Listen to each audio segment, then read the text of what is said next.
Olá, tudo bem, alunos? Vamos para mais uma aula, né? Estamos na aula 3 e vamos estudar um pouco sobre as regras do tênis de mesa, certo? Como vocês estão? Tudo bem? Ansiosos, né, para voltarem às aulas? Mas tudo isso vai passar. Nós venceremos essa pandemia, né? Se Deus quiser. Então, pessoal, vamos falar um pouco sobre as regras do tênis, tá? Para que nós possamos estar também até mesmo familiarizado com o esporte, né, na TV mesmo, em relação ao tênis de mesa. Também tem o tênis, né, o tênis de campo, certo? Vamos lá. Existe uma das regras, existe, né, as regras individual e a regra coletiva, né, que é o jogo em duplas, certo? Então vamos lá. Na página do seu livro, página 8, tá? No início lá vai falar sobre a partida. Então, no ponto 1, constitui, né, dentro do jogo, né, constitui a regra dos sets. As regras dos sets. Que seria o quê? 7 pontos. E esses sets, eles são ímpares. São ímpar. Ou seja, você vai, 1, 3, 7 e 9. Vamos lá. No caso de empate em 10 pontos, o vencedor será o que fizer 2 pontos consecutivos. Primeiro. Número 2. O atleta que atua o primeiro set em um lado, é obrigatório atuar no lado contrário do set seguinte. 3. Na partida, quando houver 1-1, ou 2-2, ou 3-3, 3A, né? Os atletas devem mudar de lado logo que um deles consiga 5 pontos. Isso na partida. Já o saque, né? Número 1. A bola deve ser lançada para cima, 16 centímetros, tá? No mínimo, da palma da mão, livre na vertical e na descida. Deve ser batido de forma que ela toque primeiro no campo do sacador. Passe sobre a rede sem tocá-la e toque no campo do recebedor. Não sei se vocês conseguem entender aqui, mas quando ele fala 16 centímetros de, de altura, né? Ou seja, está na palma da sua mão, né? E livre verticalmente. Na descida é só fazer a batida. No 2, o saque deve ser dado atrás da linha de fundo ou numa extensão imaginária desta. No 3, cada atleta tem direito a 2 saques, mudando sempre quando a soma dos pontos seja 2 ou seus múltiplos. 4. Com o placar 10-10, a sequência de sacar e receber deve ser a mesma, mas cada atleta deve produzir somente um saque até o fim do set. O direito de sacar ou receber primeiro escolher o lado deve ser decidido por sorteio, ficha de 2 cores, sendo que o atleta que começou a sacar no primeiro set começará recebendo no segundo set e assim sucessivamente.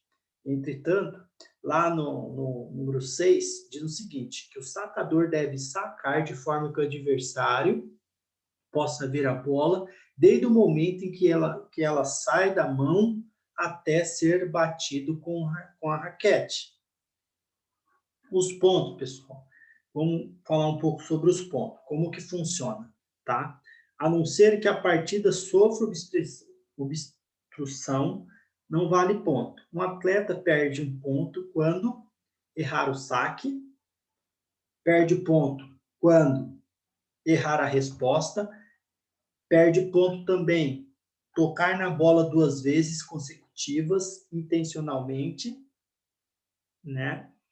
Perde ponto também a bola tocar em seu campo 2 vezes consecutivas. Perde ponto também bater com a bola de madeira, bater com o lado de madeira do raquete. Perde ponto também movimentar a mesa de jogo. Perde ponto se ele ou a raquete tocar a rede ou seus suportes. Sua mão livre, que não está segurando a raquete, tocar a superfície da mesa durante a sequência. Então, esses são os erros que somam ponto, certo? Já no coletivo, pessoal, jogo de duplas, o saque deve ser feito ao lado direito do sacador para o lado direito do recebedor. Cada atleta só pode bater uma só vez na bola, né? Que pena, porque nós poderíamos estar fazendo, depois dessa aula, a gente poderia até brincar no colégio, né? Poderia até fazer toda a demonstração de cada partida, como funciona a partida, o saque, né? E os erros de ponto, mostrar na prática. Seria mais interessante também. Mas, enfim. Coletivo, né? No coletivo, funciona assim, né? O jogo de duplas, o saque deve ser feito do lado direito do sacador para o lado direito do recebedor. Cada atleta só pode bater uma só vez na bola. Mas, professor, se eu bater 2 vezes na bola, perdeu o ponto. É a regra que precisa ser seguida, né? E a ordem do saque, pessoal, é estabelecida no início do jogo e sequência será natural. Ou seja, atleta A saca para o X, né? O atleta X saca para o B, o atleta B saca para o Y, atleta Y saca para o A, que saca para o X, e assim sucessivamente. Cada atleta vai dando 2 saques, né? No empate de 10 a 10, cada um só dá um saque por vez. Caso a bola, pessoal, do saque tocar a rede, ou seja, queimar, e cair do lado esquerdo do recebedor, além da linha central, o sacador deve perder o ponto. Certo? Enfim, vamos lá. O tênis de mesa é uma das mais antigas modalidades, sim ou não? Paralímpicas. Esse esporte está presente nos Jogos Paralímpicos desde a sua primeira edição realizada em Roma, lá em 1960, quando os jogadores são distribuídos de acordo com diferentes tipos de classificação funcional, em função mensurada com a base da força muscular, nas restrições locomotoras, no equilíbrio da cadeira de rodas e na habilidade de segurar a raquete. Existem 3 grandes grupos de classificação. Seria o quê? Os andantes, cadeirantes e andantes com deficiência intelectual.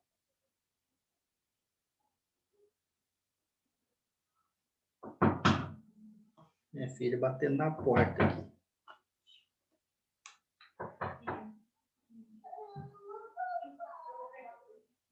Então, você vê a importância do tênis de mesa, né? Da gente entender a regra. Mas, claro que não se leva no pé da letra, né, as regras dentro de sala de aula, né? Em função do quê? Né? Até porque nós, em sala de aula, não é a função formar um atleta, né? Pode ser que a função é trazer a vivência, né? Buscar o conhecimento e incentivar, se de alguma forma quer praticar alguma modalidade que acha interessante e que quer seguir carreira, certo?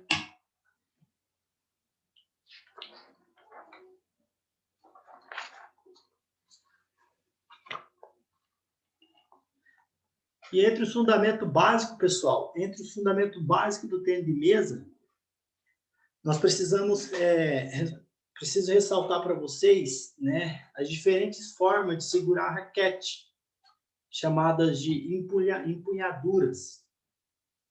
Ou seja, os estilos de empunhaduras mais utilizados são chamados de clássico e caneta. Qual que seria esse estilo clássico? A raquete segurada, colocando-se os dedos polegar, indicador paralelo sobre a extremidade da borracha, enquanto os outros 3 dedos seguram o cabo. O lado, pessoal, o lado da raquete em que fica o dedo polegar é chamado de forehand. Se é que acredito que é esse nome. E o lado em que fica o dedo indicador é chamado de backhand. Essa empunhadura favorece golpear a bola dos dois lados, realizando os golpes. Esse estilo facilita a coordenação dos membros superiores, diminuindo o deslocamento. Já o estilo caneta, a raquete é segurada pelos dedos polegar e indicador que envolvem o cabo pelo lado da frente da raquete e pelos outros 3 dedos, que estarão localizados atrás dele. Utiliza somente um lado da raquete, favorecendo exclusivamente o uso da palma da mão, caracterizando o golpe. Por isso que as solicitações de deslocamento lateral e de profundidade, do mais constantes, o que exige maior trabalho de membros inferiores durante o jogo. É legal que, diante dessa prática, a gente tem um gasto calórico, né? Ou seja, gastamos energia para que assim também possamos consumir, né, alguns alimentos que vai armazenar energia no nosso corpo, né? Então, pessoal, essa era a nossa aula de hoje, né? Uma aula muito dinâmica e trazendo a regra do tênis para vocês, né? E sem esquecer, pessoal, né, que o tênis de mesa aí, ele incentivou a realização de vários torneios em N países, tá? E relembrando, né, que eu falei na aula passada sobre a Federação Internacional de Tênis de Mesa, que o primeiro campeonato, né, o primeiro campeonato foi aonde? Foi lá em Londres. Qual ano que foi? Foi em 1927. 1927, o primeiro campeonato em tênis de mesa. Certo? Daí eu pergunto, será que pode ter modificação nessa modalidade de tênis de mesa? Não sei, pode ser que tenha ao longo dos anos, né, algumas alterações. Então, nós falamos sobre a mídia, né, como a mídia vem trabalhando, né, em cima dessa modalidade.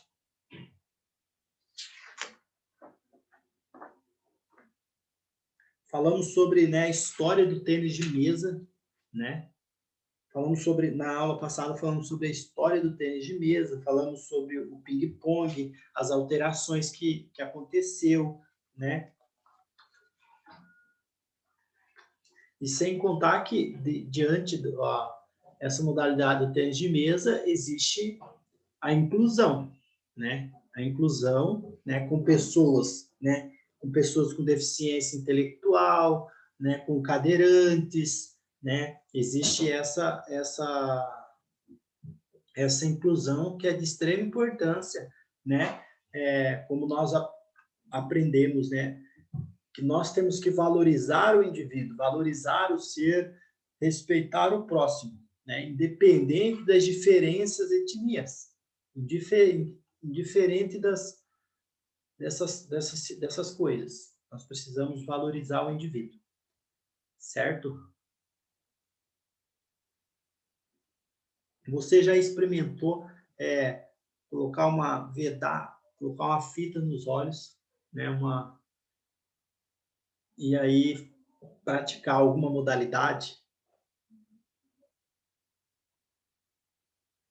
para ver como é que, se é fácil, se é difícil, você com os olhos fechados, vedado, praticar, a pessoa se praticando o tênis de mesa.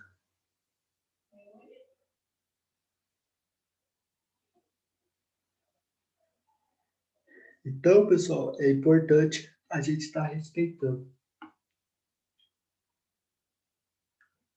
Nós poderíamos estar fazendo, praticando, fazendo, tendo essa experiência na prática, né?